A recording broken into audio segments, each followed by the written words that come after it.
World campus connect May 2 Kannur hotel sky pearl, May 3 Kozhikode Haison heritage. ഇന്ത്യയിലെ വിവിധ സംസ്ഥാനങ്ങളുടെ തൊഴിൽ മന്ത്രിമാരുടെ യോഗം വിളിച്ചു ചേർത്തിരുന്നു ഡൽഹിയിൽ. ആ യോഗത്തിൽ കേരളത്തിലെ തൊഴിൽ മന്ത്രി എന്നുള്ള നിലയിൽ ഞാനും പങ്കെടുത്തിരുന്നു. ആ യോഗത്തിൽ കേരളത്തിൻ്റെ നിലപാടും കേരളത്തിൻ്റെ തൊഴിലാളി വർഗത്തിൻ്റെ ചരിത്രവും ഇന്ന് കേരളത്തിലെ പാവപ്പെട്ട തൊഴിലാളികൾക്ക് ലഭിച്ചുകൊണ്ടിരിക്കുന്ന ആനുകൂല്യങ്ങളും അവരുടെ ദാരിദ്ര്യം ഇല്ലാതാക്കുന്നതിന് വേണ്ടി കേരള ഗവൺമെൻറ് എടുക്കുന്ന സമീപനങ്ങളെ സംബന്ധിച്ചിടത്തോളം ഞാൻ ആ യോഗത്തിൽ പറയുക മാത്രമല്ല രേഖാമൂലം എഴുതി കൊടുക്കുന്നതിന് വേണ്ടി തയ്യാറായി.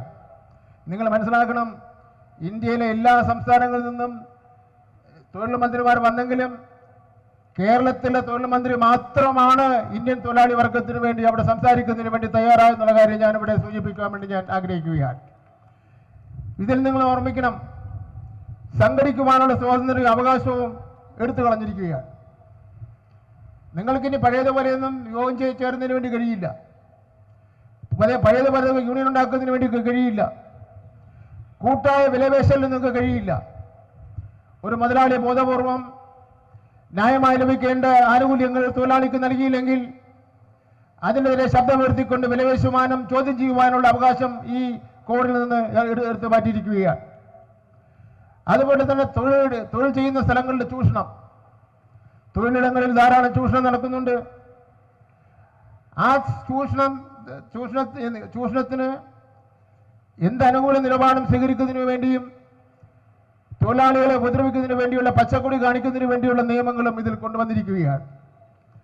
അതുപോലെ തന്നെ നിയമലംഘനം മുതലാളി കാണിച്ചാൽ ഒരു തൊഴിലാളിക്ക് ന്യായമായി ലഭിക്കേണ്ട അവകാശങ്ങൾ നിഷേധിച്ചുകൊണ്ട് നിയമലംഘനം കാണിച്ചാൽ ആ നിയമലംഘനത്തിൻ്റെയും അവസാനമായിട്ടുള്ള തീരുമാനം പൂർണ്ണമായി എടുക്കുന്നതിന് വേണ്ടിയുള്ള അവകാശം മുതലാളിക്ക് കൊടുത്തിരിക്കുകയാണ് പുതിയ നിയമം അനുസരിച്ച്. തൊഴിലാളിക്ക് നിയമമില്ല. ശിക്ഷ ലളിതമാക്കിക്കൊണ്ട് ഏത് കുറ്റവും പണമടച്ച് രക്ഷപ്പെടുന്ന വിധത്തിൽ ഉള്ള തീരുമാനം എടുത്തിരിക്കുകയാണ്. ഒരു മുതലാളി തൊഴിലാളിയെ നിരന്തരമായി ദ്രോഹിച്ചുകൊണ്ടിരിക്കുന്നു. അതിൻ്റെ അടിസ്ഥാനത്തിൽ കോടതിയടക്കം തീരുമാനം എടുക്കുന്നു ആ മുതലാളിക്കെതിരായി. എന്നാൽ ചെറിയ ലഘു ശിക്ഷ അടച്ചുകൊണ്ട് അടച്ചുകൊണ്ട് പണമടച്ച് രക്ഷപ്പെടുവാനുള്ള വിധത്തിലാണ് ഇന്ന് പുതിയ നിയമങ്ങൾ ഇന്ന് രൂപീകരിച്ചിരിക്കുന്നത്. രാജ്യത്ത് കേരളം മാത്രമാണ് ഈ ലേബർ കോഡ് നടപ്പിലാക്കാതിരിക്കുന്നതിന് വേണ്ടിയുള്ള ഒരു സമീപനം സ്വീകരിച്ചിരിക്കുന്നത്. അപ്പം അതുകൊണ്ട്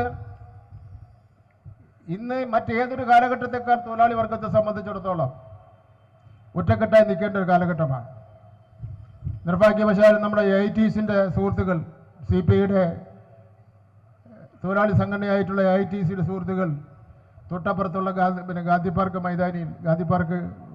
മൈതാനത്ത് അവർ പ്രത്യേക യോഗം നടത്തി, പ്രത്യേക സമ്മേളനം നടത്തി, പ്രത്യേക പ്രകടനം നടത്തുകയാണ്. യഥാർത്ഥത്തിൽ കേരളത്തിലെ ഇടതുപക്ഷ ജനാധിപത്യ പ്രസ്ഥാനം AITC ഒക്കെ തന്നെ ഇന്ന് ലോകത്തും രാജ്യത്തും കാണുന്ന സംഭവവികാസങ്ങൾക്ക്, തൊഴിലാളി വിരുദ്ധ നിലപാടുകൾക്കെതിരെ ഒറ്റക്കെട്ടായി നിന്നുകൊണ്ട് സമരം ചെയ്യേണ്ട ഒരു കാലഘട്ടമാണെന്നുള്ള കാര്യം AITC സുഹൃത്തുക്കളെ ഓർമ്മപ്പെടുത്തുവാൻ ഞാൻ ആഗ്രഹിക്കുകയാണ്. അവർ മാറി നിൽക്കുന്നത് മുതലാളിത്തത്തിനും തൊഴിലാളി വിരുദ്ധ നിലപാട് സ്വീകരിക്കുന്നവരൊക്കെ ഇവരെ സഹായിക്കുന്ന ഒരു സ്ഥിതിയായിരിക്കും എന്നുള്ള കാര്യം കൂടി ഞാൻ ഇവിടെ ഓർമ്മപ്പെടുത്തുവാൻ വേണ്ടി ഞാൻ ആഗ്രഹിക്കുകയാണ്. ഇവിടെ എക്സിറ്റ് പോളിനെ സംബന്ധിച്ചിടത്തോളം ഇവിടെ സൂചിപ്പിച്ചു. കേരളത്തിലെ മൂന്നാമത് ഇടതുപക്ഷ ഗവൺമെൻറ്റാണ് അധികാരത്തിൽ വരുന്നതിന് വേണ്ടി നാം എല്ലാവരും പ്രവർത്തിച്ചത്. അത് കഴിയുമ്പോൾ തന്നെയാണ് നമ്മൾ വിശ്വസിക്കുന്നത്.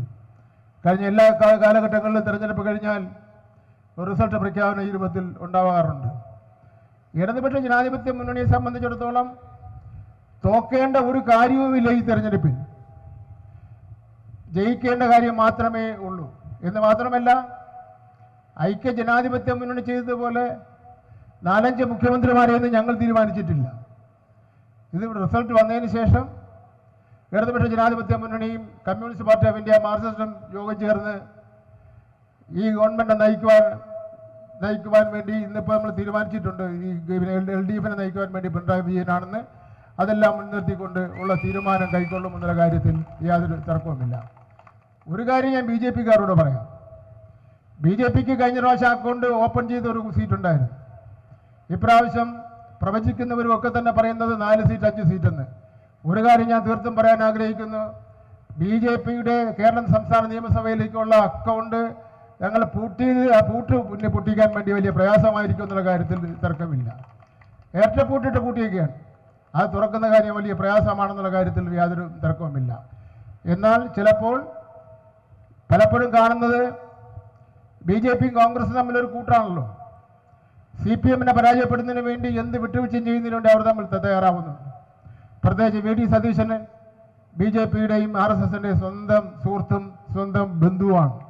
അപ്പം അതുകൊണ്ട് തന്നെ VD സതീശന്റെ പ്രസ്ഥാനങ്ങളും പ്രഖ്യാപനങ്ങളും വെല്ലുവിളികളും കണ്ടാൽ തോന്നും ലോകത്തെ ആദ്യത്തെ പ്രതിപക്ഷ നേതാവാണ് VD സതീശൻ എന്നാണ് തോന്നുന്ന നിലയിലുള്ള പ്രസ്താവനയും വെല്ലുവിളികളാണ് നടത്തിക്കൊണ്ടിരിക്കുന്നത്.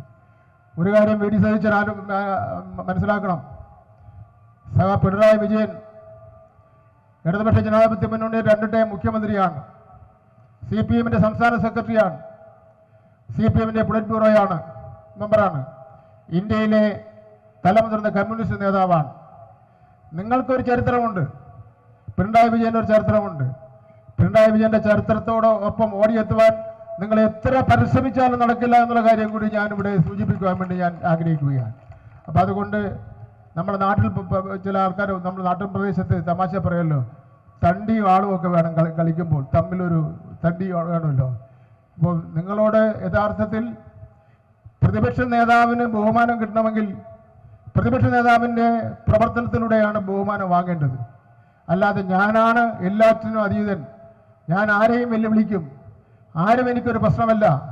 അത് കോൺഗ്രസിലുള്ള സുധാകരനായിരുന്നാലും രമേശ് ചെന്നിത്തലയായിരുന്നാലും അതേപോലെ തന്നെ പിണറായി വിജയനായിരുന്നാലും എനിക്കൊരു പ്രശ്നമല്ല, എല്ലാം ഞാനാണെന്ന് നിങ്ങൾ നിശ്ചയിച്ചാൽ നിങ്ങൾ ഒന്നുമല്ല എന്ന് ചരിത്രം എഴുതുന്ന കാലഘട്ടം ഭാവിയിൽ ഉണ്ടാകുമെന്നുള്ള കാര്യത്തിൽ തർക്കമില്ല എന്നുള്ള കാര്യം കൂടി ഞാൻ സൂചിപ്പിക്കുവാൻ വേണ്ടി ഞാൻ ആഗ്രഹിക്കുകയാണ്. ഞാൻ മറ്റു കാര്യങ്ങളിലേക്കൊന്നും പോകുന്നില്ല. ഇവിടെ ഈ ഏറ്റവും നല്ല റാലി സംഘടിപ്പിച്ച CITയുടെ തിരുവനന്തപുരം ജില്ലാ കമ്മിറ്റി ഒരിക്കൽ കൂടി അഭിവാദ്യം ചെയ്തുകൊണ്ട് അനുമോദിച്ചുകൊണ്ടും ഈ സമാപന സമ്മേളനം ഞാൻ ഉദ്ഘാടനം ചെയ്ത് അറിയിക്കുന്നു. നന്ദി, നമസ്കാരം.